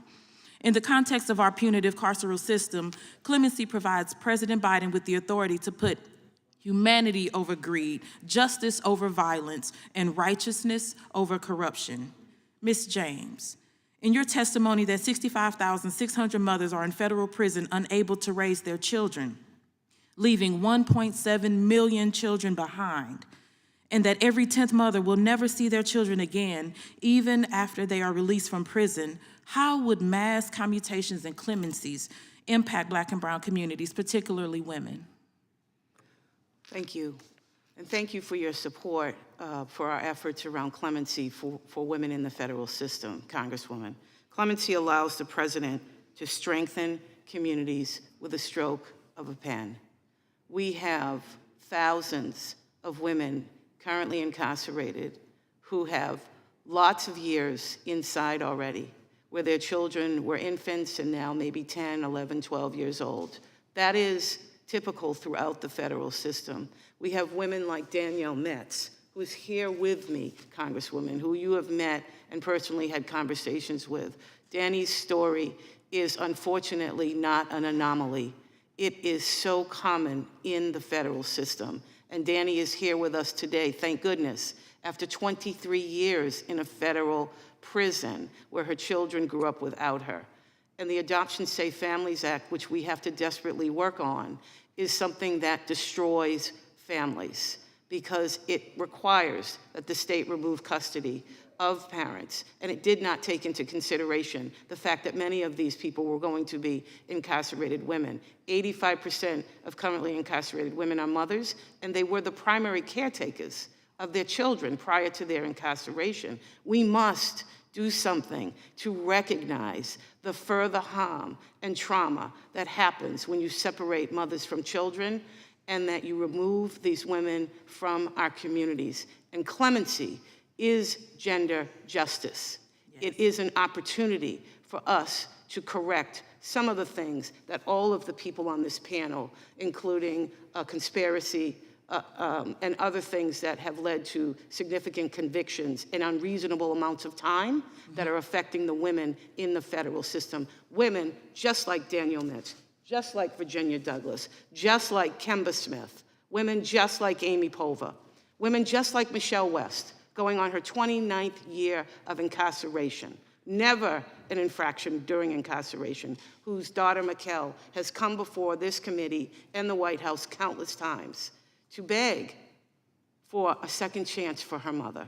And so this does mean something to us. Clemency would provide a huge tool to help us to move these women and help to reunite and heal families. Thank you. Thank you. Thank you.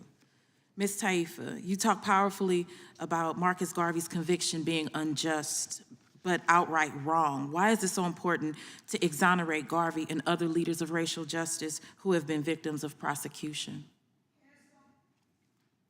Thank you, Congresswoman. It is so very important because there have been so many instances of injustice in this country, not just what's happening now, but what has happened historically. And Marcus Garvey served to unite Black people, not only in this country, but across the world as well. And he was targeted by this government. He was targeted by the predecessor to the Federal Bureau of Investigation, the Bureau of Investigation under a young J. Edgar Hoover. And the trial was amidst of issues dealing with race and dealing with politics. And even the president at that time, Calvin Coolidge, agreed and as a result commuted that sentence. But that commutation did not remove the stigma of his name. And his living son, Dr. Julius Garvey, has been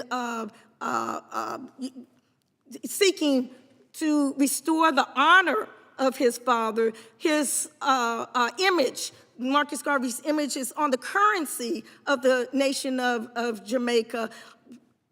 All over the world, people have been honoring him. Dr. Martin Luther King, Nelson Mandela, others, many leaders around the world have learned from his teachings. Thank you. Thank you, I yield back. Thank you. Finlay's time has expired. Thank you very much.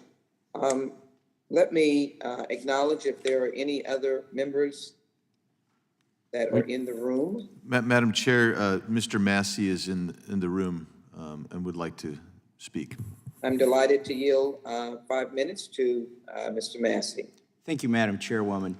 There's no doubt in my mind that we have thousands of people in this country who are incarcerated unfairly or over-incarcerated. They've served their time, they've been punished enough, and that they should be released to lead productive lives. With that said, clemency is a tool of the executive branch, not of Congress. And I think we need to take this opportunity to think about what we could do in Congress to fix these problems or to prevent these problems. I don't think mass clemency is the answer any more than mandatory minimums is the answer to crime, because it's a one-size-fits-all. But I do think there should be more clemency and more considerations given on an individual basis. Ms. James, you mentioned conspiracy and how so many people are charged with conspiracy. Just to summarize for those people who are watching this is a way to prosecute somebody who's not committed a crime.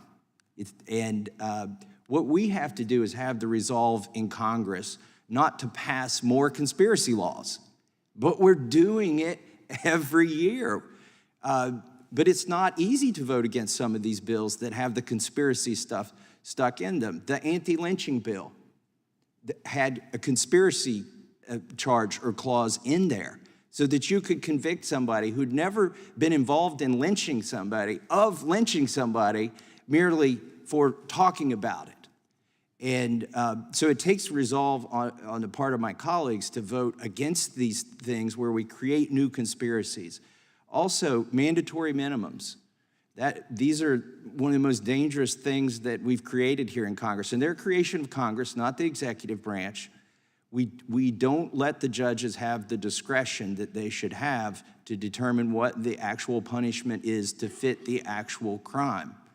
But when you've got a bill, and it's a bill to prevent sex trafficking, and there's a mandatory minimum in there, it's hard politically. It's hard for my colleagues to vote against a sex trafficking bill, that would cut back on sex trafficking, even if it's got a mandatory minimum in there. But they're not considering the fact that that mandatory minimum could be used to prosecute a receptionist at an internet hosting company merely because that internet site was used for sex trafficking, and the single mom who's the receptionist there, maybe she knows something's up and it's not, everything at this company's not on the up and up, but she's got to feed her kids and she's working there as a receptionist. Why does she deserve 10 years in prison when the person who's actually committing the crime may get exactly the same sentence? It just takes a lot of resolve. We got to start reading the bills read the bills, look for these things in there, and offer amendments to take out the conspiracy charges and to take out the mandatory minimums that are in there that tie the judge's hands, and then create this problem on the back end where you need to use clemency. And I'd just like to use my remaining time to talk about one case of Ross Albrecht. He was a young, peaceful, first-time offender serving a double life prison plus 40 years. The guy has been condemned to rot in prison for setting up a website called Silk Road. And there were people selling drugs on there, and he probably knew that was happening. But the people who were selling drugs on there who got convicted are already out of prison. And the guy who set up the website when he was 26 years old is now 10 years later. This fall, it will be the 10th anniversary of his time in prison. He was an Eagle Scout. He doesn't claim that he was innocent. He knows now that it was a crime. He's asking for clemency. He's asking for his sentence to be commuted. And, he's got a college degree. He could be a productive member of society. And so I would like, hopefully, the executive branch to look at this case. But, Madam Chairwoman, I would like to submit for the record a summary of Ross Albrecht's case from freeross.org and remind people that Ross was never prosecuted for causing harm or bodily injury, and no victim was named at his trial. I ask unanimous consent to submit these 2 pages from that site. Without objection, so ordered. Thank you, and I yield back the balance of my time. Gentleman yields back. Mr. Biggs, do you have, I do have some concluding remarks. Mr. Biggs, you have concluding remarks. I yield to you at this time. Madam Chair, thank you. I'm going to forego my concluding remarks because of the vote. Thank you, Madam Chair. Thanks to the witnesses. Thank you as well to the witnesses. And let me again, I do have some concluding remarks. Let me thank Congresswoman Presley, Mark Osler, Professor Osler, Professor Barkow, Professor at one time, but a CEO and founder of the Taifa Group, named Kichi Taifa, Andrea James, Michael Hurst, and the Honorable Morris Murray. In concluding, let me say that the genesis of this hearing was absolute necessity, and the thousands that languish in prison in our federal system that really warrant this response of a clemency or a pardon. I think what the witnesses have generated today is that there is bipartisan support for a response and for an answer. And so as I conclude, I just want to briefly submit into the record the story of Anthony Todd Robinson, who was an Army officer who was arrested on mistaken identity for sexual assault and spent 27 years in the state system in Texas. He received from then Governor Bush clemency, and he is also now a board certified law graduate and attorney, helping those who are particularly in need. That is Mr. Robinson. And so in addition, Michelle Miles, Israel Torres, Waylon Wilson are all individuals released under this system. They have not contributed to crime. They've contributed to society's best, and they have made an economic contribution to our engine of our economy. We must recognize that there are different times when people were incarcerated and arrested, convicted, and from the time that they come and seek clemency. Very quickly, Mr. Hernandez, you tell a powerful story. And can you just quickly say why you're seeking a pardon? The reason I'm seeking a pardon is to make me whole again, to give me a chance to be back, as you could say, my civil rights, whether that's to hold public office or to rent an apartment, to get a certification or a license in the state of Texas. You are a person today than you were before. Is that correct? Excuse me, ma'am, what was that? You're a different person today than you were at the time of your criminal activity. Oh, yes. Even when I wrote President Obama, I told him I wasn't in a position to tell him I deserved life or freedom, But what I could tell him was that I was a changed person, but that I wasn't that 18-year-old kid that sold drugs over 15 years ago. All right, thank you. Let me quickly go to Mr. Underwood. Can you explain how clemency can be used to right the wrongs of a tough on crime era? That was an era of really lack of options. No one thought creatively. Yes, drugs were horrible, and I defend those people who at that time felt that was the way to go, but there were no options. And then it lasted forever. Mr. Underwood? Yes, ma'am. Well, one thing that could do, look at resentencing, could look at a person and see that they're not the person they were. They can determine, you know, look at resentencing. It's not a get out of jail free card. Or look at resentencing is for a district court judge after thorough vetting of the individual, and look at them and see that they're not who they were when they came in many years ago, and that they're a reformed person and that they can contribute to society as an American citizen. Thank you. Ms.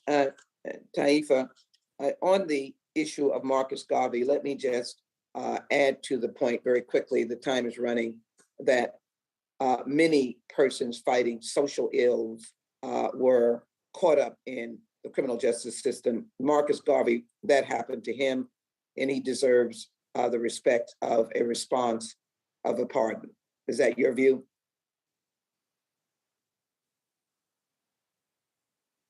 Ms. Taifa? I say absolutely, yes, he definitely deserves a pardon. We need closure to that era in history. Thank you so very much. Again, I want to thank all the witnesses. The guiding post is that we must do something to reform the clemency and pardon process. This oversight hearing was not a first step. I believe it should be a comprehensive step. We do need to meet with the pardon attorney, with insist that we do so, and as well, we need to begin to reform this process immediately, for there are too many good mothers and fathers and people who are seeking to do better in this nation. With that, again, my appreciation to all of the members who participated. This concludes today's hearing. Thank you to our distinguished witnesses for attending. Without objection, all members will have 5 legislative days to submit additional written questions for the witnesses or additional materials for the record. And now this hearing is adjourned. Thank you to the witnesses.